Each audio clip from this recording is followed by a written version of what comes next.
আমাদের মতো বোকারা কখনো কারো প্রিয় হতে পারে না। তারা কেবল প্রয়োজনে প্রিয় হয়, বহুরূপে, বহুবার।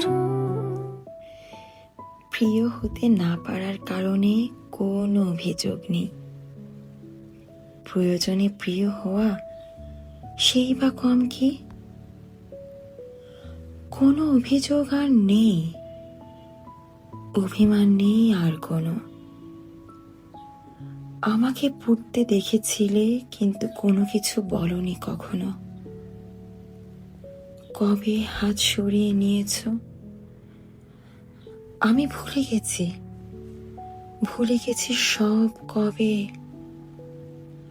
মরু দরজায় আজ একা, ফুল ঝরে গেছে কলরবে। আমায় বিদুষী কবি বলে, কেন এত মৃত্যুময়তা? আমি যতটুকু আজ বুঝি, সেও কি বোঝে কিছু কিছু তার? সময় হয়েছে ফিরে যাই, 10 দিক নমস্কার করে। দেখা আর হবে না কখনো, কোনো দিনও অযুত বছরে।